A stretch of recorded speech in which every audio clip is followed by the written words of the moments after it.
So, Dr. Porter, welcome to the Cutting Edge. We're here at SAGES 2025. Obviously, your specialty is along the lines of common bile duct explorations, and historically, we've been passing that on to our gastroenterology colleagues, a lot of ERCPs, but you are now on the forefront of moving this more into a minimally invasive robotic approach. Yeah. Can you kind of walk me through what you're discussing here at SAGES, and then how that plays a role in the bigger picture of general surgery right now? Yeah, this is obviously a passion project of mine. If I could give maybe a little primer for those who are not as familiar with common bile duct exploration, this is not new to the general surgeon. We were doing this open 100 years ago. It was really when there was the transition in the 80s to lap chole, the technology for the minimally invasive bile duct exploration was really rudimentary at that time. And so something that used to be a disease process that was really just managed by the surgeon intraoperatively suddenly became this 2 to 3 multi-procedural event, because ERCP had come around 15 years earlier and the technology was just so much more advanced at the time. So understandably, it just became this separate event, so much so that in 2013, only 3% of bile duct explorations were done laparoscopically. Everything else was ERCP at about 75, 80, and then a few were being done open.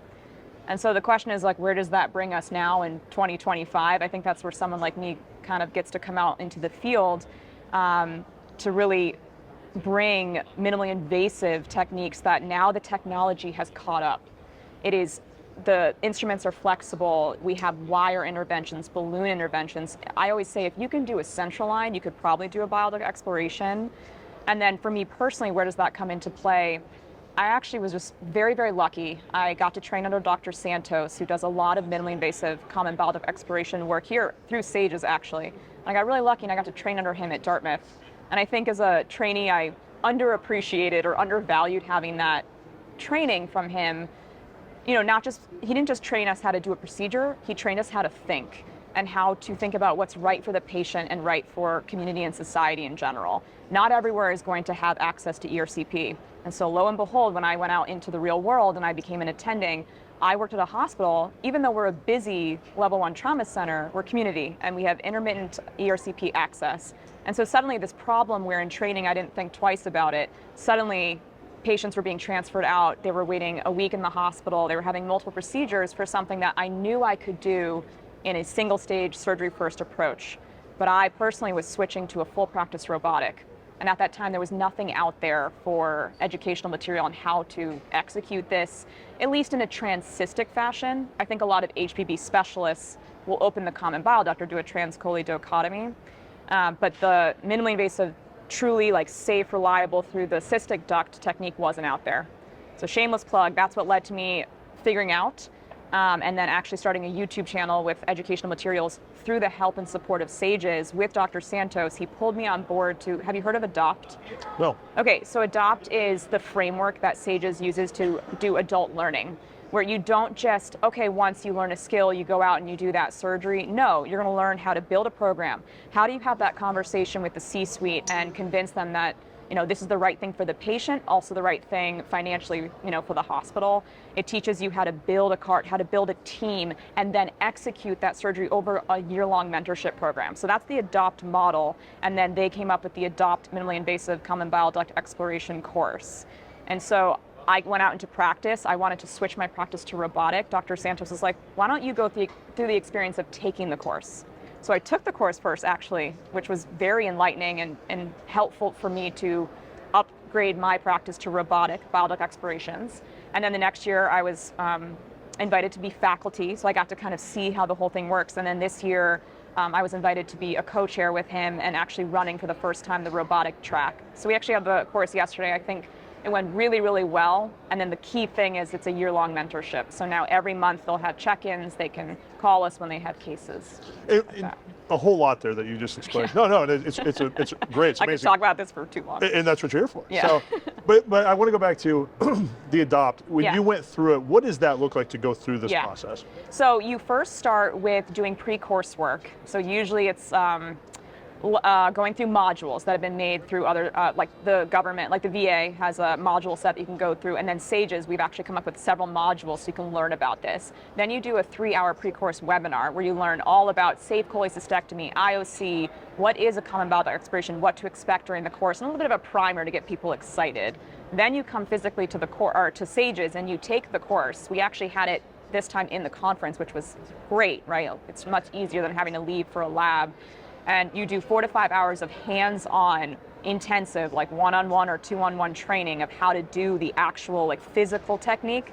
And then for the rest of the year, it's the turning the theory into practice. We have monthly webinars where everyone on the course, including faculty, all log in together. We go over one topic, but then we always have someone sign up and present their case, or present, maybe you're just at the point you're doing an intraoperative cholangiogram and you're not ready yet to take on the bile duct. That's okay. Present the case. Tell us what your difficulties were. Was your difficulty technical, or was your difficulty getting the OR to give you access to that equipment? Was it the C-suite? And we just work it out, and it's over and over again throughout the year. So, where have you seen the most pushback in this field? In terms of executing it or in terms of teaching it? Either case. Okay. Like, kind of walk me through, because I have to assume, ERCPs, of course, have been the standard for so long. Yeah. And you're basically saying, let's go back. And I do think that that's something we need to remember is, as technology advances, what at some time was not the best option may come back around to be a very viable option again. I think that's what you're proving here. But what have the, we'll say the antis, or the not so happy about this? The non-believers? Yeah, what are the non-believers who are not taking the common bile duct back? Yes. Taking it back. I would say in 2025, we get far less pushback than I saw maybe 5-10 years ago when I was learning the technique and becoming exposed to the data and research on it.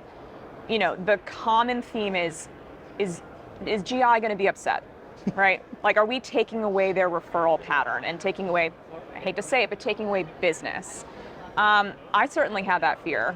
And to my own surprise at my own hospital, when I reached out to them and said, hey, this is something that I can offer to patients, and got their input, it actually was interesting to find out that they don't actually want some of these consults, because over 70% of stones that are diagnosed or predicted, let's say, because we don't actually know if they're diagnosed, that's a whole nother conversation I can go on for days about, but predicted stones, you go to an ERCP before surgery, 70% either they're not there, or it's something very minor that we could have treated during an IOC. That's not high RVU production for a GI specialist, right? So instead, it's incurring incredibly high risk to a patient, another anesthetic event, doing interventions that can lead to major complications and death. It's not benign to get an ERCP. I think the endoscopists, because of that huge shift for the last 30 years, it kind of went too far, where they were getting all these consults that were unnecessary. It's a lot of burden on them to do the consult, right? Most hospitals, there's not a GI service. They're a consultant, and that's how it is at my shop. And so GI has to go to the ER, see the patient, write a note, follow them. That's a lot of throughput and work. I took that burden off of them, and I think that's where I pulled them in and kind of got that argument to go away, because now we're a bile duct service. You consult my team surgery first. We typically admit you, and then we decide where you're more appropriate to go, because not every patient should have a common bile duct exploration, right? For me, you have to have a gallbladder. For me, before I had lithotripsy, you have to have a stone smaller than a centimeter. There might be a hostile abdomen situation, and then we need multidisciplinary support. You need IR and GI to be doing retrograde access, rendezvous access. So that was one major, I think, talking point against it that I think now we've settled. I think another common misconception is that it might be unsafe, or perhaps because you're not an HPB specialist, that this is maybe not appropriate to be doing for patients. I would argue against that. I'm an acute care trauma surgeon. I am not HPB specifically trained. I feel I had good training, but the way that we do this, it's transcystic. It's all over a wire. It's all Seldinger technique. Again, if you can do a central line, you can probably do what we do. And I think if you do it in a systematic fashion where you're very thoughtful in your selection of the patient, and then you pay attention to your own outcomes, you come to conferences, you join webinars, and you stay up to date on the possible risks and things to look out for, you can be very safe and execute this.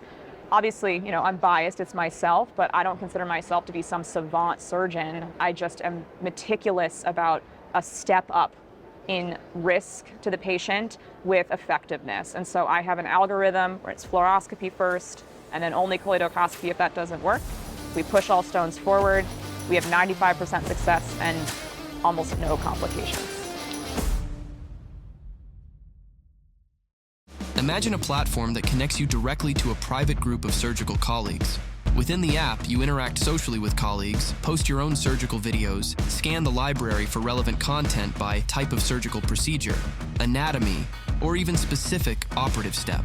You'll be invited to live webinars and build your network through conferences hosted on the app, all while maintaining your privacy. SurgeOn, where surgeons go to explore, discover, and learn.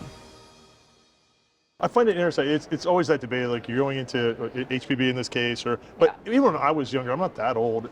We were doing open common duct exploration. General surgeons were doing that, and that's no one thought twice. Yeah, nobody. I mean, it was because the generation that was in their prime at that time, they had grown up doing them, and that was your general surgery population. So it wasn't a HPB requirement kind of thing, and that's a much more invasive version of this than what we're talking about now. So I find it a little odd to now say that transcystic is this. It's fascinating that now there's an argument for it. I think that happened too if you look at a different field like TAVRs, right? You have a lot of non-cardiac surgeons doing TAVRs now, and then we all have to sit back and question, is that appropriate too, right? Because if you perforate the septum or if you perforate the myocardium and now they have pericardial effusion and they need an emergent pericardial window, you have to consult someone else. Yeah. But I think that's part of innovation. That's part of giving access to hundreds of thousands, if not millions of patients to the benefits of minimally invasive are going to come with some price tags, and some of that is being really thoughtful and safe and knowing your limitations. Let's also talk about the fact you're 3 years into practice, is that correct? So you're still on the front end of your career, and yet here you are at SAGES, one of the biggest society meetings in the country, and you're already at the level of professional, of expert, master in what you're doing. What does it feel like to move through the system so quickly? And to a new surgeon coming into the field, let's say around residency or fellowship, what should they be looking at from the societies or SAGES in particular? I would say I'm still taken aback by even being put in the same sentence as the word expert. I don't consider myself an expert. Again, I feel like I was a very fortunate trainee to train under an expert, get that education, and then get pulled into the SAGES framework of teaching. And that's where I think this is why I'm drawn to this conference. I mean, your trauma and acute care, I don't think people would expect me to be like someone actively involved at SAGES, on committee meetings at SAGES. You would traditionally be East, West, AAST, stuff like that. But I find SAGES to be the most clinically relevant, innovative, and interesting conference that I go to, certainly as a trainee and now as a surgeon. And so I would say their motto is inclusivity. They want voices from every aspect of the field, including new grads who are bringing a very different perspective. Also, I came up in the kind of in between laparoscopic and rapid adoption of robotics, which I just went to, a session on talking about that comparison. I think you want to have our voices. You want to have people who are maybe on the non-traditional minimally invasive surgery platforms like trauma and acute care who are interested, showing up at the table. When I went to the committee meetings the other day, I mean, the range of people involved, you had medical students, you had trainees, you had new grads, you had mid-career, you had late career. Hearing everyone's perspective was enlightening. And that's, I think, for me, what's drawn me to SAGES and given me the opportunity to be able to sit with you. I mean, this is wild. Our philosophy at SurgeOn is very similar. We believe that, as I always tell people, I don't think there's any stupid surgeons out there. I think to get through the educational process, to do the testing, all that, like we're all intelligent. It's amazing breadth of talents throughout the surgical community, and we all kind of make our decisions as to where we're going to fit in society. Some communities, some academic, bigger practice, smaller practices, private practice, however you want to define it. And each one of us is bringing a different perspective, like how we're going to, the wisdom that we accumulate because of the perspective that we're looking at it from. And you're right, I think sitting at that table, it's probably fun to kind of hear all the different voices and how they look at the same problem. As you've been going through that process, what has been the most enlightening or eye-opening part of the experience? I found very enlightening that there's a lot of redundant work going on. As a millennial and someone who's all about efficiency and just trying to make things, as efficient as possible, I found that there was so many groups that are trying to accomplish the same thing but not communicating with each other. And going to multiple different committee meetings. For example, I went to the acute care task force, I went to the safe cholecystectomy, and then I followed it with the robotics committee meeting, and every single one had the same concern that we're creating all this content, but if no one's watching it and they're not getting access to it, what is the point? And then we're making all the same content under little different umbrellas, but they're not together in one collaborated fashion. I found it very interesting to watch meeting after meeting, people saying, well, I just heard this in the other room. Why aren't we all working together? And then watching the great minds at the table, literally just texting the other co-chair and collaborating, saying, you're right. We need to create one area, one collaboration of educational materials. So just watching that one tiny microcosm of what SAGES does of education and videos, just watching how a comment crossed over to another meeting, watching people connect in front of you as a new young, surgeon in the field, seeing how people are just connecting was enlightening. I do think it's interesting. It's like the paradox of you want all these people, you want all these voices because you really need that perspective, but then at the same time as it gets bigger, then it's hard to manage all the voices and all the people and make sure that we're all kind of pointing in that same direction. In these meetings, where do you see the future of SAGES going?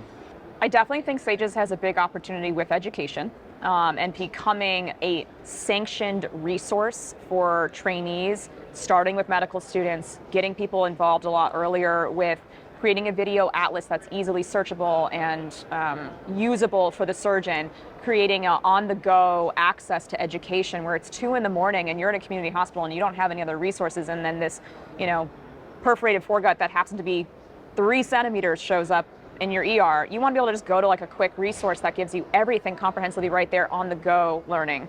I see SAGES blowing up on that front in terms of innovation with just interactive interfaces for education.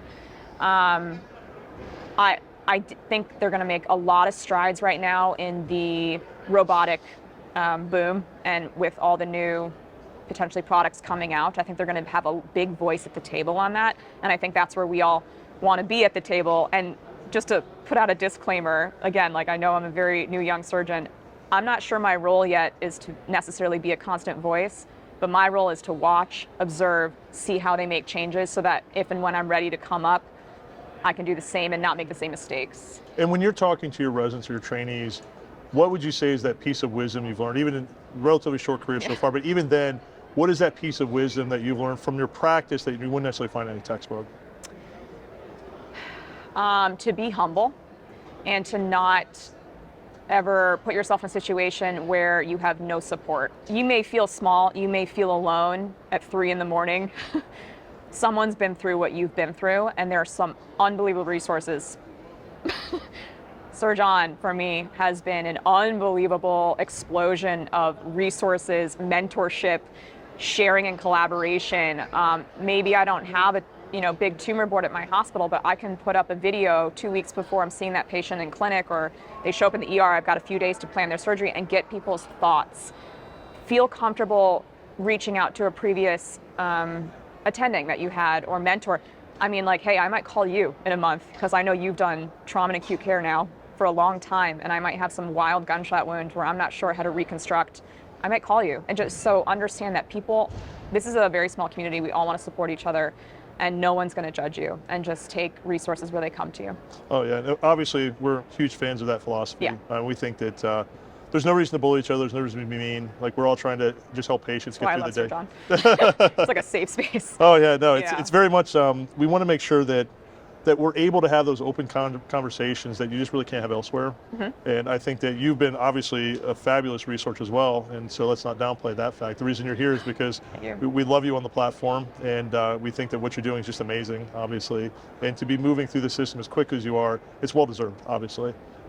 So we truly appreciate your time. Thank you. And once again, thank you for coming to the Cutting Edge. I hope you enjoy the rest of your time here at SAGES, and we look forward to hearing from you in the future. Well, thank you. Thank you. Okay. Thanks, man. Great. You did fabulous.